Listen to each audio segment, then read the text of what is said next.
whether you like it or not, get very comfortable, it may take a while, with public speaking, for example. I mean, that's an asset that will last you 50 or 60 years, and it's a liability if you don't like doing it and are uncomfortable doing it, that also will last you 50 or 60 years, and it's a necessary skill. Things that all startups do is they lie to themselves over and over and over. Mine's faster, mine's cheaper, mine's better, mine's this, mine's that. No, it's not. And the reason it's not is because whoever it is you're competing with, it's not like they're ignoring you.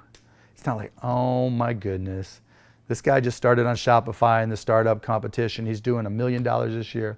Woe is me, I might as well close up the doors. What are they doing? I'm gonna copy what they're doing. And now you've got to stay ahead. And so, you've got to be very careful as an entrepreneur to be brutally honest with yourself. And those are some of the things that you'll hear from me as a mentor, that, know what you know what you don't know, but you've got to know your business better than anybody. I don't know if you'd agree with me on this, but in many ways, one of the key factors to legendary success isn't your natural ability. It's not whether you have the right product. It's not whether you're in the right field. It's not whether you've had a blessed background. It's not whether you have the right IQ. I want you to really think about and deconstruct and play with, maybe later tonight in your journal. I want you to deconstruct this idea of confidence. And it seems like a very simple word, but just think about it in your own life. When you have confidence, or we could even call it fire, when you have that fire within you, that confidence, that interior bravery, you almost have this power to do whatever it takes to get your brave vision done. You see, in this world, it's not about, in many ways, your strategy in your business or your ability in your life. It's about this thing called confidence.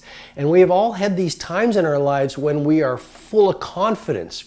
And what other people see as a problem, we simply do see as an opportunity. Other people see it as a stumbling block or a wall, and we see it as a stepping stone or this solution. And so confidence is something that you really want to wire in. Confidence is something you really want to develop.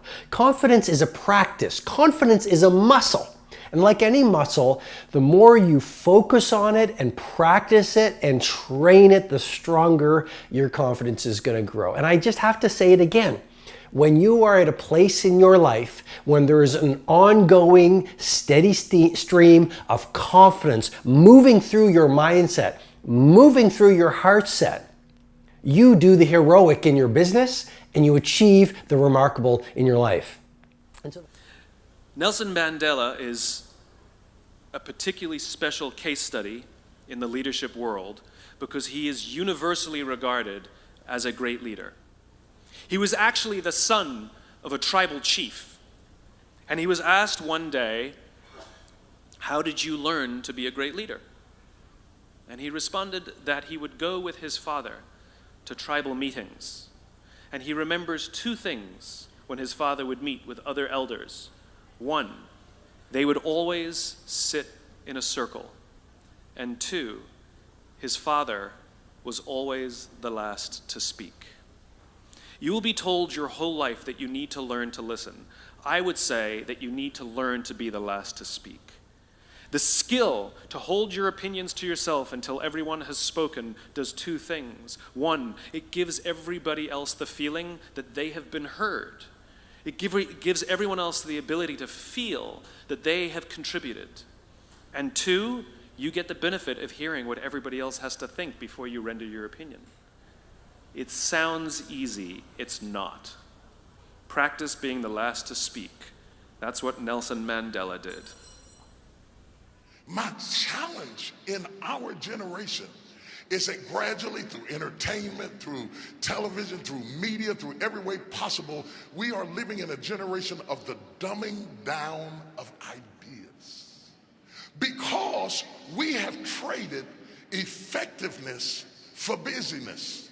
Let me tell you, a bunch of scientists got together and they began to do some research, and they began to determine that 80% of the things we do are busy things that we do in an area that is not effective, that the average person only spends 20 of their time doing the thing that they are really gifted at, created at, passionate about, excited to do. And the rest of it is all the dismal, dumb stuff that we all have to do in order to survive. There's a lot of things you could take from me and I could make it. You could take my suit, I got another one.